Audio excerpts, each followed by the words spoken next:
αυτός παίρνει το screen από τον Μάριτς. Backdoor πάσα για τον Σμιθ, ο οποίος μετά από 3 ο Μέι ελεύθερος στο σουτ. Εύκολα ο Σάτο για τον Σμιθ, που θα καρφώσει εντυπωσιακά χωρίς αντίπαλο. Η Τσαρτσαρίνα έχει πάρει τη θέση του Σμιθ.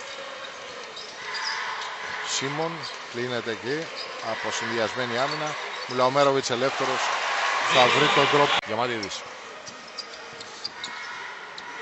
Ωραίο pick and roll ανάμεσα στον Πράσεν που μπήκε πριν λίγο στο παιχνίδι. Σάριτς, Σίμον, σουτ με καλές προϋποθέσεις για 3.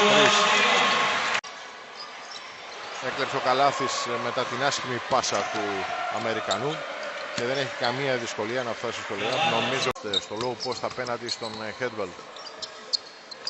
Η γνωστή κίνηση του Μάικ Μπατίστ και το σκορ 14-26 από τον Άιρον Μπατίστ.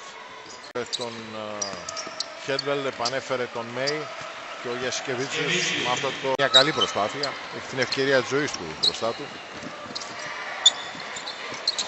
Εδώ το πρώτο τρίποντο για την ελληνική ομάδα από τον Μέι Μουλαομέροβιτς.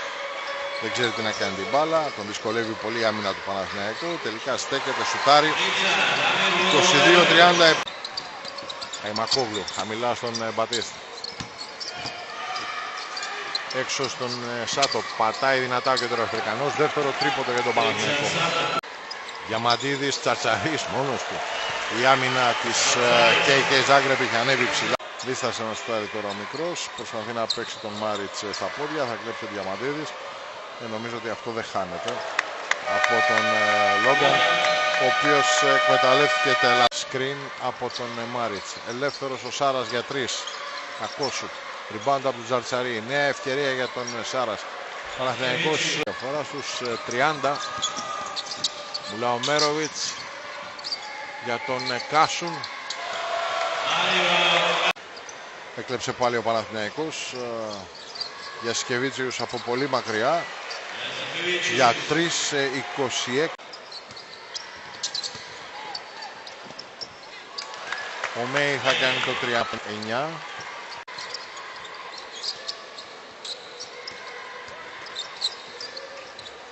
Ράντσικ με ωραία προσθήκη. Ίσως σε λίγο πούμε ότι η ομάδα του Ζάγκρεπ αρχίζει να γίνεται απειλητική. Αλλά ο Σμιθ από τον Κυρίτσι που θα κλέψει την μπάλα και θα πάει φυσικά μόνος του στο lay-up. 46-68. Ξανά ο Παναθηναϊκός με τον Διαμαντίδη για τον Σμιθ. Εκπληκτική φάση, η ωραιότερη στον αγώνα. Αυτή από το alley-oop με τη μακρινή πάσα του Δημήτρη Διαμαντίδη. Κοιτάξτε εδώ. Και το ίδιο. Πάντα ο Μούλα για τον Ράντσικ. Ξανά Μουλαομέροβιτς για 3.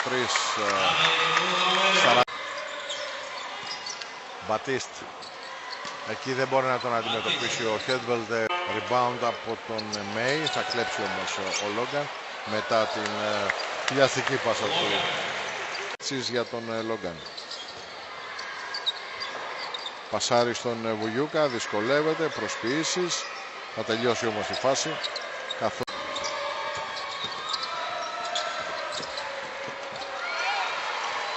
Εδώ. Και εδώ το παιχνίδι τελειώνει με σκορ 62-81 για τον Παναθηναϊκό, που από κάποιο σημείο και μετά βλέποντας